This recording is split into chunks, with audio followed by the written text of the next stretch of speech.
Praise the Lord. आप सभी विश्वासी बहन भाइयों को प्रभु यीशु नासरी के सामर्थी नाम में जय मसीह की। द होली बाइबल चैनल पर आपका स्वागत है और हमारे इस चैनल को देखने के लिए आप सब्सक्राइब करें और बेल आइकन का बटन ज़रूर दबाएं ताकि आपको हमारी आने वाली हर वीडियो का नोटिफिकेशन मिलता रहे।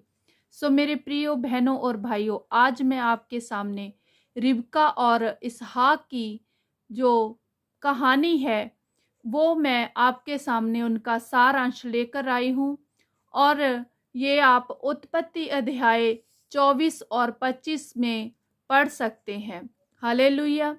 सो बाइबल दर्शाती है कि इसहाक अब्राहिम और सारा का पुत्र था और अब्राहिम और सारा को बहुत वृद्ध अवस्था में ये आशीष मिली थी। और मेरे प्रिय बहनों और भाइयों, सारा की उम्र उस वक्त बहुत ज़्यादा हो चुकी थी, बहुत वृद्ध थी और उसको ये उम्मीद भी नहीं थी कि उससे ये आशीष मिल सकती है। लेकिन मेरे प्रिय बहनों और भाइयों, हमारे खुदावंद के आगे कोई भी मुश्किल मायने नहीं रखती। उनका हाथ इतना छोटा नहीं है कि वो हमें आशीष और बरकतें ना दे पाए। हालेलुया। सो मेरे प्रिय बहनों और भाइयों, इसहाक जब 40 साल का हुआ तो उसने रिबका नाम की लड़की के साथ शादी की। रिबका जो बथुएल पदन अगमी की बेटी और लाबान अगमी की बहन थी। लेकिन शादी के कुछ समय बाद रिबका को जब औलाद नहीं हुई तो वो उदास रहने लगी, परेशान होने लगी।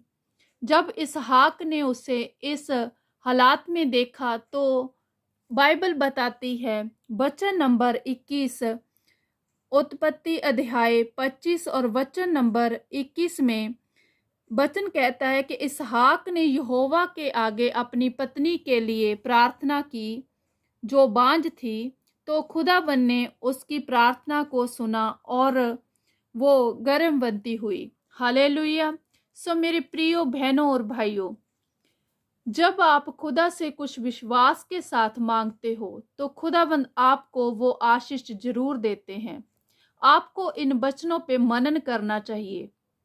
जब आप इन वचनों पे मनन करते हैं, विश्वास करते हैं, तो आप अपनी आशीषों को जरूर पाते हो।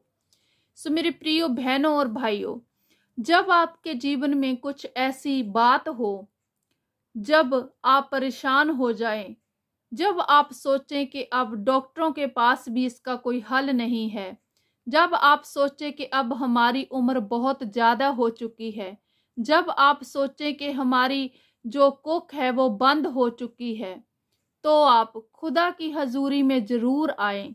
विश्वास करें कि वो आपको हर मुश्किल से, हर शर्मिंदगी से आज़ाद करेंगे। क्योंकि खुदाबंद का वचन कहता है कि जिनका भरोसा यहोवा पर है वो कभी शर्मिंदा नहीं होते। बस आपको मुंह खोलना है और मांगना है। सो मेरे प्रिय बहनों और भाइयों, जैसे इसहाक ने अपनी पत्नी के लिए मांगा और वो गर्भवती हुई, वैसे ही मेरे प्रिय भाइयों, आप भी अपनी पत्नियों के साथ मिलकर प्रार्थना में बैठें और विश्वास के साथ मांगे तो खुदाबंद आपको ये आशीष जरूर देंगे। और जब भी कोई ऐसे हालात सामने आए, लोगों की बातें आपको सुननी पड़े, लोगों के ताने मेने आपको सुनने पड़े, तो आपको एक दूसरे के साथ मिलकर एक दूसरे का सहारा बनना चाहिए। और जब आप ऐसा करते हो तो लोग खुद ब खुद बोलना बंद हो जाते हैं।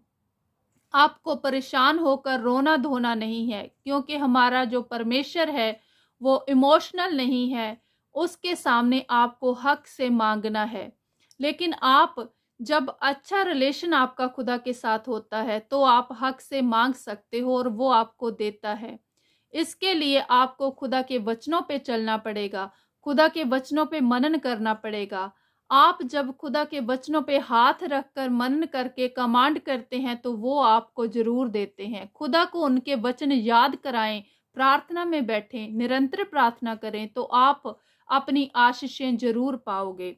बाइबल बताती है कि उत्पत्ति अध्याय 25 और वचन नंबर 24 में कि जब रिबका के जन्म देने का समय आया तो उसकी जो कोख थी उसमें 2 जुड़वा बच्चे थे। हालेलुया।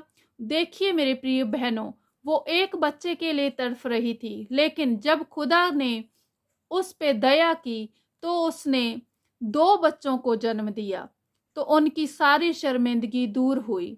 सो मेरे प्रियो बहनों और भाइयों, आपको भी मिलकर एक दूसरे के साथ रहना है और प्रार्थनाओं में बैठना है और खुदा से मांगना है। तो खुदाबंद जैसे रिबका की परेशानी को दूर किया, रिबका और इसहाक की इस शर्मिंदगी को दूर किया, वैसे खुदाबंद आपकी परेशानी को और आपकी शर्मिंदगी को जरूर दूर करेंगे। सो मेरे प्रियो बहनों और भाइयों, मैं आप सबका धन्यवाद करती हूँ कि आप इन वचनों को सुनते हो और इन पे चलते हो। आप हक से मांगिए और आप अपनी आशीषें जरूर पाओगे। आप सबका मैं धन्यवाद करती हूँ और मैं विश्वास करती हूँ कि आप वचनों पे मनन करेंगे और अपने जीवन में ये आशीष जरूर पाएंगे। हालेलुया। आप सबको प्रभु यीशु नासरी के सामर्थी नाम में जय मसीह की।